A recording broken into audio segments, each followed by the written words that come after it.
menimbulkan dilema etika sebagai pemimpin. Bolehkah Ibu menceritakan kepada saya terkait masalah tersebut dan cara mengidentifikasi kasus-kasus dilema atau bujukan moral? Sebenarnya masalahnya itu banyak, Bu. Akan tetapi untuk kali ini saya mau mengambil yang penerimaan peserta didik baru saja ya. Jadi pada tahun ini itu penerimaan peserta didik barunya itu menurun. Nah, akan tetapi kita itu mempunyai guru 19 orang. Jadi ada kelebihan guru, begitu, Bu. Nah, kemudian yang jadi masalahnya itu sayanya itu bingung mau memberhentikan guru tersebut atau tetap mempertahankannya, begitu, Bu.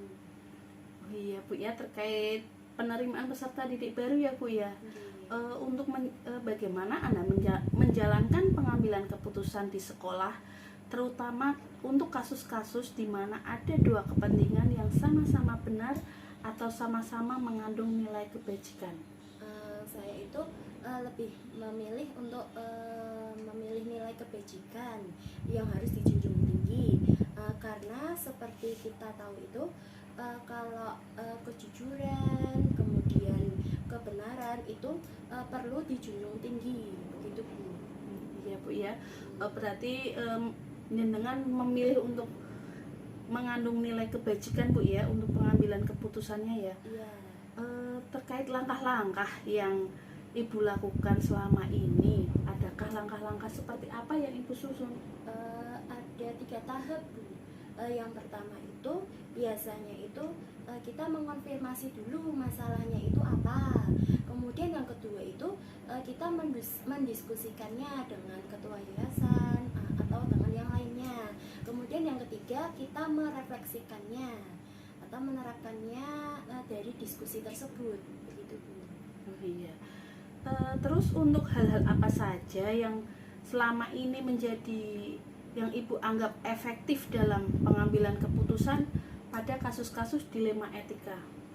Menurut saya yang lebih efektif itu dengan yang berkaitan dengan masalah komunikasi, Bu. Kalau kita komunikasinya itu lancar dengan sesama anggota, itu pasti masalah-masalah itu akan bisa terselesaikan dengan baik, Bu. Berarti komunikasi terkait dengan warga sekolah juga Bu ya? Iya, iya, Bu. Ya. Terus hal-hal apa yang selama ini menjadi tantangan bagi Ibu untuk pengambilan keputusan yang termasuk dilema etika? Itu tantangannya itu tidak adanya keterbukaan dari salah satu pihak.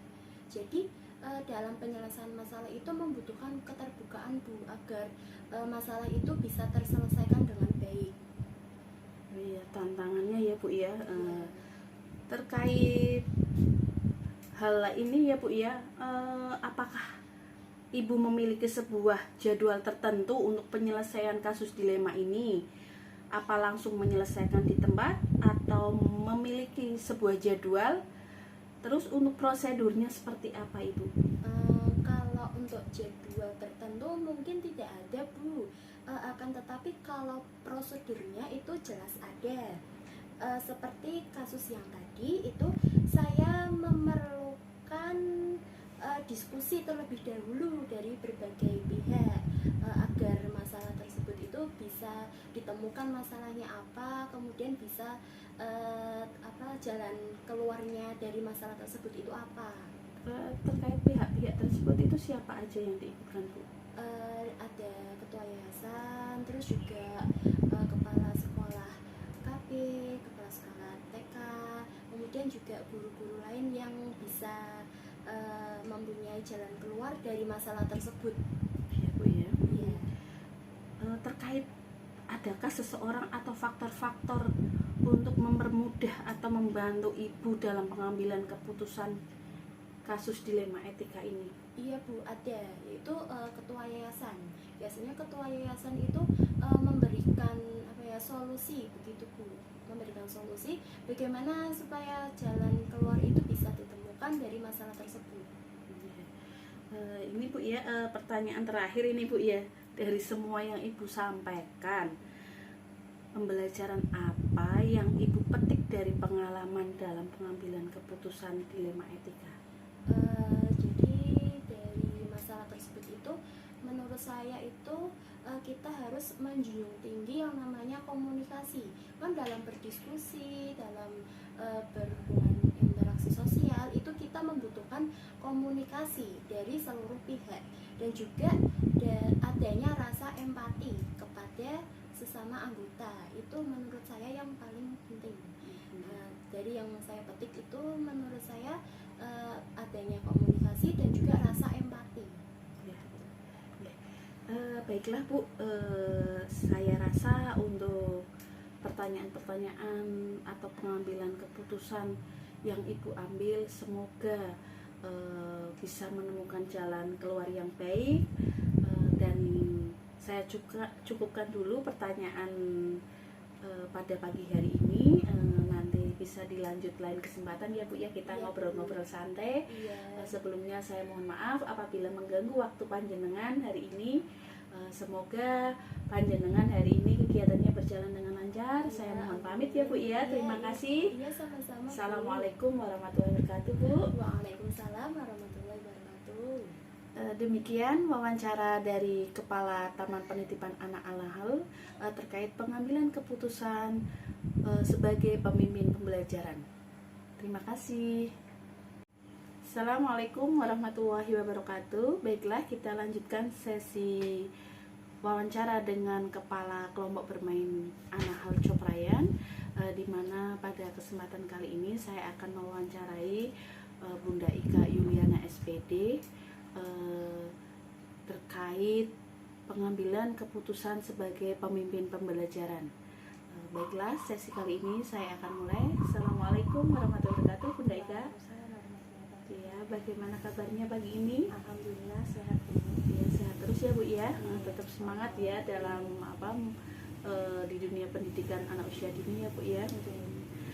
Ini Bu Ika, saya itu mendapat tugas mewawancarai kepala sekolah terkait pengambilan keputusan sebagai pemimpin pembelajaran.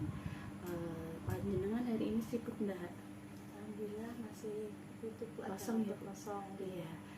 Saya minta sedikit waktunya ya Bu ya untuk mewawancarai jenengan, karena saya izin untuk mengambil dokumentasi sebagai pelaporan tugas di LMS. Bolehkah Ibu? Oke. Terima kasih ya Bu ya.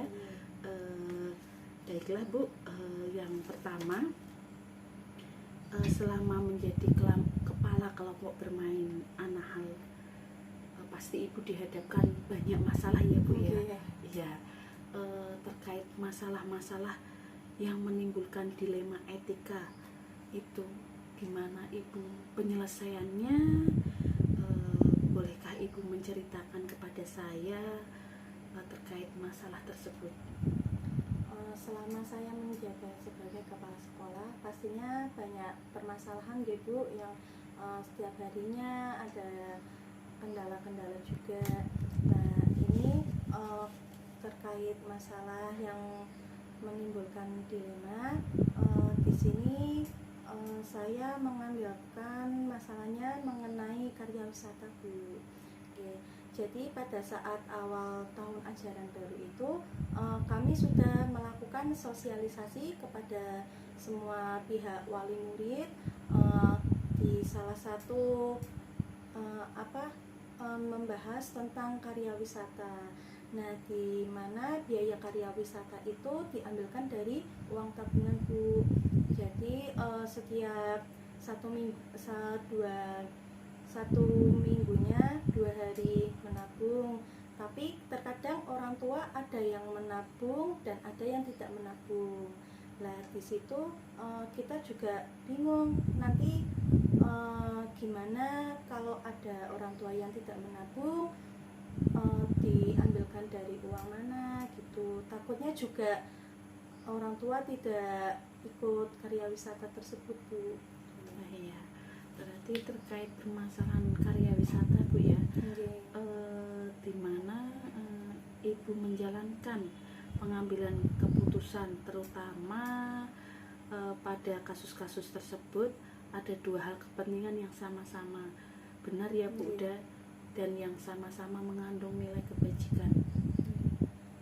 Di sini lebih memilih nilai kebajikan yang harus dijunjung tinggi Bu, karena seperti keadilan, terus kejujuran, kemanusiaan itu harus dijunjung tinggi, maka kebenaran itu akan datang sendiri, Bu. Terus terkait prosedur yang biasa Ibu lakukan terhadap permasalahan itu, selama ini prosedurnya gimana Ibu penyelesaiannya?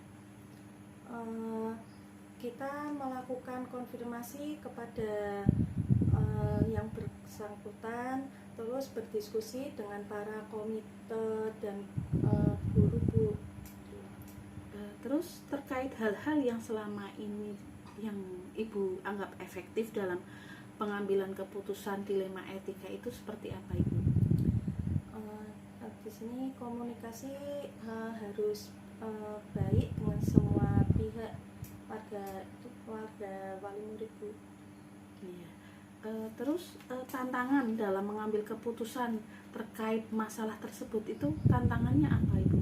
Tantangannya ya banyak nih, Bu, sebenarnya, tapi salah satunya itu tantangan tidak adanya keterbukaan dari salah satu pihak gitu.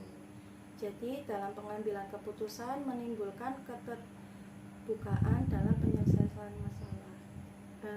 Keterbukaan ini terkait dengan siapa Ibu?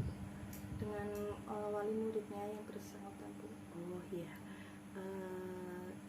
Ini Ibu ya, pertanyaan selanjutnya, apa Ibu menjadwalkan terkait dengan penyelesaian kasus tersebut? Apa Ibu langsung menyelesaikan pada saat itu juga, dan bentuk atau prosedurnya itu seperti apa Ibu? Kita menjadwalkan dengan pertemuan sama komite untuk membahas karya wisata. Berarti terkait dibuatkan jadwal ya Bu ya, Iya. dengan komite ya Bu ya. Iya. Terus adakah faktor-faktor yang mempengaruhi atau mempermudah Ibu dalam pengambilan keputusan kasus-kasus dilema etika ini? Ada, Bu. Contohnya kita rapat dengan komite untuk pengambilan keputusan terkait anak didik yang kurang mampu. Jadi sebisa mungkin anak didik tersebut bisa ikut karya wisata. Ya. Ini pertanyaan yang terakhir dari saya Bu. Hal-hal yang telah disampaikan, pembelajaran apa yang Ibu dapatkan dari pengalaman pengambilan keputusan dilema etika ini Bu? Ya, untuk pembelajaran kita harus saling berkomunikasi baik dengan sesama wali murid dan mengembangkan rasa empati dan simpati sesama wali murid. Ya Bu, baiklah, kayaknya saya rasa cukup sekian dulu wawancara pagi hari ini. Mohon maaf apabila saya mengganggu waktu panjenengan untuk mengajar ya Bu ya. Mengajar enggak Bu? Alhamdulillah masih kosong. Iya, oh masih kosong ya. Saya cukupkan dulu Ibu. Terima kasih atas segala jawabannya. Semoga ini bisa membantu saya untuk menyelesaikan tugas modul 3.1 terkait pengambilan keputusan sebagai pemimpin pembelajaran. Terima kasih ya Bu ya. Saya pamit dulu. Assalamualaikum. Baiklah, demikian wawancara dengan Kepala Kelompok Bermain Anahel. Semoga dengan wawancara kali ini saya bisa menyelesaikan tugas modul 3.1 demonstrasi kontekstual dengan tepat. Wassalamualaikum warahmatullahi wabarakatuh.